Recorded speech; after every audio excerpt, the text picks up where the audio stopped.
My name is Katie Yates, and in this series, Fish and Game Changers on Tap, I'm learning about the Sebago Lake watershed and why keeping it forested is so critical for Maine's traditions and communities.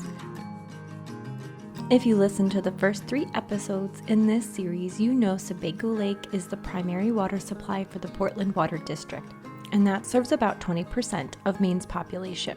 When the water arrives to taps in Portland, it's great quality and consistent, and that's good news for breweries operating in Portland who craft high-quality beer at a fraction of the cost. The breweries are working with other organizations to help keep the Sebago Lake watershed forested. Forests act as natural filters, so forested land in the watershed helps the Portland Water District avoid installing an expensive filtration system. In last week's episode, I visited Loon Echo Land Trust, one of those partners working to conserve the watershed. My conversation with the Land Trust's Executive Director, Matt Marcotte, got me thinking about the many outdoor enthusiasts who benefit from forested land in the watershed. In order to learn more, I wanted to chat with someone who hunts, fishes, and forages in the watershed. Daniel Vitalis is the creator and host of the popular Rewild Yourself podcast and the new culinary adventure series Watershed Fed. His desire to know the story of the food he's eating led him on a journey to be personally responsible for harvesting it. I visited him at his home last year with my coworker, Brittany Kopp, who you'll hear chime in a few times throughout this episode.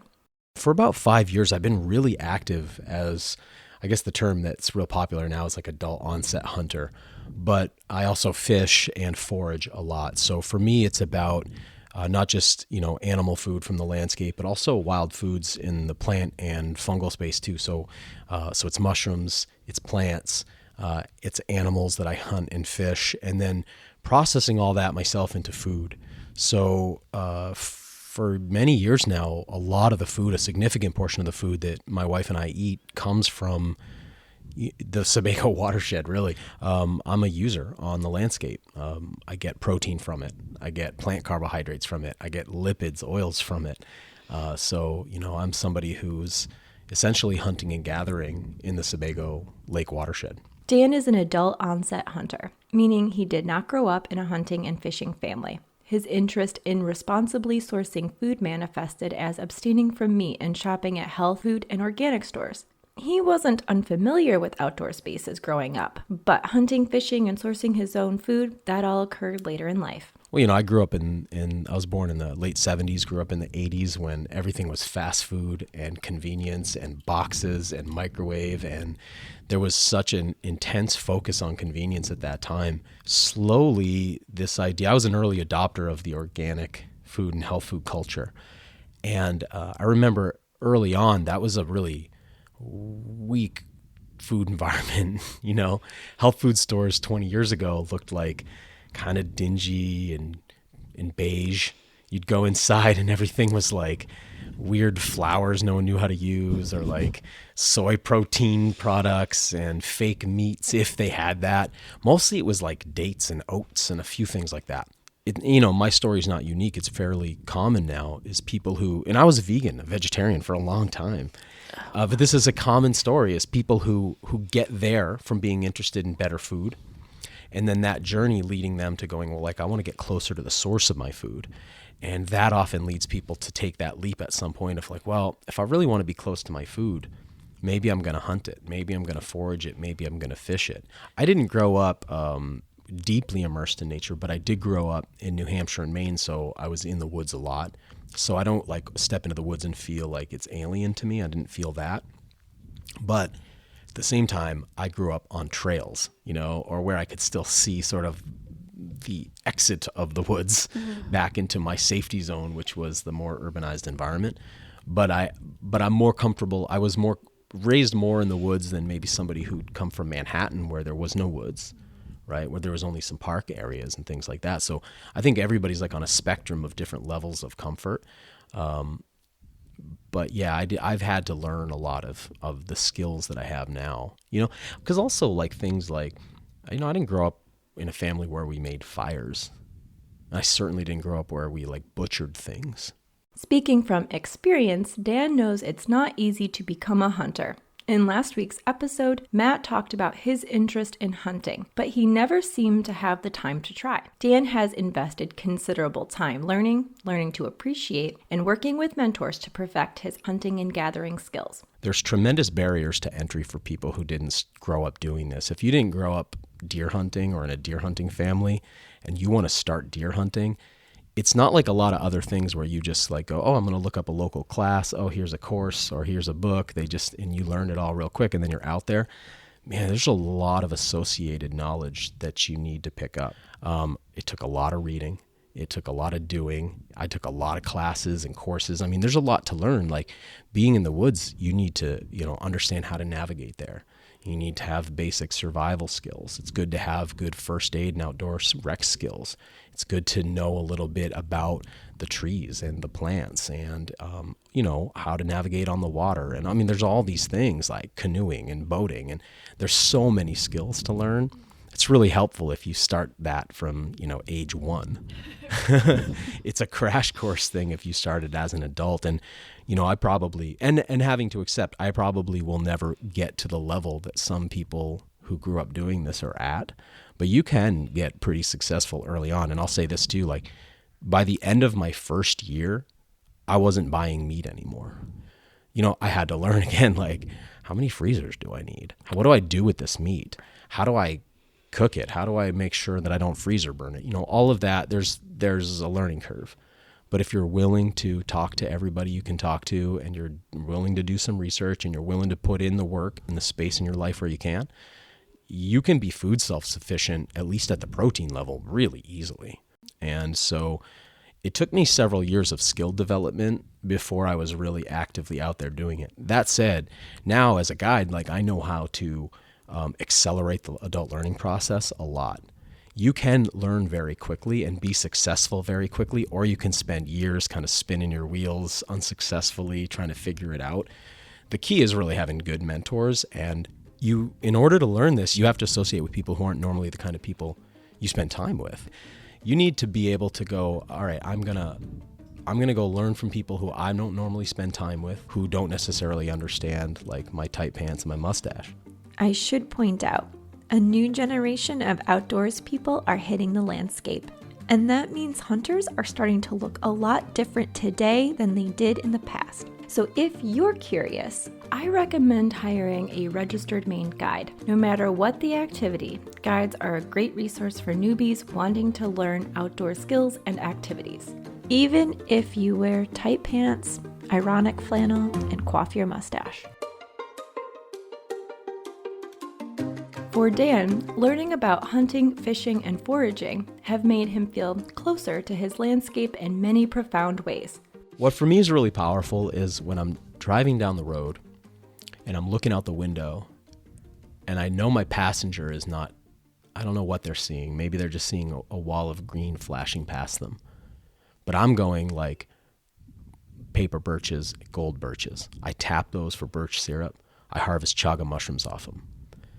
There's the maples. Ooh, that one looks good. I tap maples. All my sugar from my house all comes from maple trees. I make maple syrup. Oaks, man, I use their nuts, the acorns, to produce flour. We're eating them in tortillas the other night with Bear, right? It's like you start to see these, they're like friends. They're these species that to you are like a lifeline to your food. So I don't just go, oh, there's trees. I know those individual trees because they produce food for me. When I see squirrels, like what I think about is 4 limbs in a midsection that I like to batter an acorn and fry up in bear fat. As you get to know more and more species, plants, animals, fungi, it's like that's the connection to the landscape. It's like if you were at a family reunion and you looked out, you don't have to think about each person there. You just kind of look out and you know there's these deep and rich connections to everybody there. And they create like a support network. So you're not alone in the world. That's how I feel about all these animals and all these plants and all this fungi and all this algae. When I look out at the world, it's like when I walk through a landscape, I know, I know that tree, I know that tree, I know that plant, I know that animal, I know that insect. And they're all interrelated. And sometimes it's like, well, I might not eat that particular thing, but I know the grouse eats that thing and I eat the grouse. Right now, at this moment, deer, bear, they're eating beech nuts. Where are beech nuts? Like, what is a beech tree? Suddenly, it's not just about the animal you're hunting. Now it's all this other associated ecology. What are beech trees? Where are the beech trees? And where are the beech trees that are fruiting?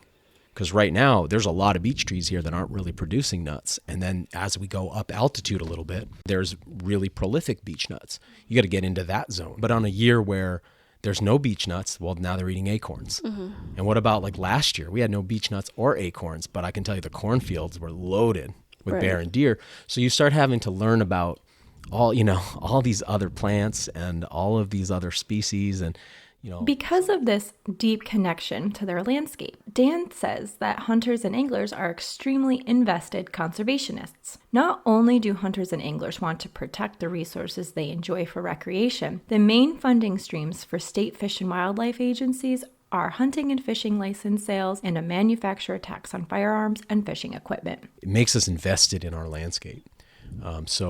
If I hear about changes that are going to take place here, or development projects, or things that impact our watershed or our air quality, that directly translates into the food I put in my body. So it has meaning to me, and it makes me, and I say, I'm using myself as an example here, but anybody who's invested in their local ecology and their local landscape, they become stewards of that very quickly. As soon as you start to eat from your landscape, you become a steward and a stakeholder in what's taking place there, because impacts of development, impacts of pollution affect your diet directly. I started this series with a question. How are pristine forests and clean water sources connected to a booming craft beer industry in Maine? The forested land not only means clean water for the breweries operating in Portland, but it also means plenty of opportunity and access in the Sebago Lake watershed for people like Dan. Now, Dan taps trees to make syrup instead of buying sugar. He renders bear fat to cook with. He makes his own flour out of acorns. So I have to ask, does Dan make his own beer? Man, you and beer, Katie. Let me tell you what I like doing. Beer to me is not nearly as interesting as cider. Oh yeah, cool. So I press my own cider. Very cool. And I really love the story of wild apples and the history of apples. And you drive our landscape, and I mean the number of apple trees, feral apple trees, wild apple trees, old pippins, old orchard trees. That fruit that just don't get eaten, it's just astonishing to me. And you got to just try them. And the ones that don't taste good aren't bad. They just might be astringent or a little bitter or a little sour, but they're fun to taste. And those are the ones that cider makers want. So when you're sampling different wild trees, it's like, hey, this one's a little bit bitter, this one's a little weird. That's the one you want to press. And the ones that taste really good, that's the ones you want to eat. So, I'm all about scrumping a tree, which is when you climb up a tree and you shake that thing vigorously, get a tarp down underneath it, gather those up. I've got a cider press, and you press those off. That's a huge part of our cultural heritage here. Even though those apples are not native to this landscape, they've been here a long time. We brought them for a reason. They're one of the oldest fruits humans have relationship with. And I get really excited now because most of the breweries, most of the bars, most of the kind of craft shops, they're all carrying ciders. You're seeing more and more and more of them. So I'm not really a beer drinker. My wife is, though, for sure. It's cider. Whether he's pressing apples into cider or he's hunting to fill his freezer and feed his family, Dan's as interested in the story of his food as he is in making it taste great. Being able to do all this in Maine is part of what makes this state a wonderfully unique place to live. I mean, I can go buy food, but I don't want to. The food's not as good. It's not as exciting. And to me, if I sit down to a meal that I don't at least know the story of some of those ingredients, you might as well feed me cardboard. It's meaningless to me. It's just meaningless to me. If I know the story of some of that food, there's a richness there. You can't replace that. What we have is outdoor recreation. I mean, that's who we are as a state. I can't even picture it if we start to lose this. Maine's got an opportunity to be really, really something different. We can be a holdout for what's natural and what's integrated. Let's hang on to that. Next week, I continue to explore conservation in the watershed by chatting with the Department of Inland Fisheries and Wildlife's biologists.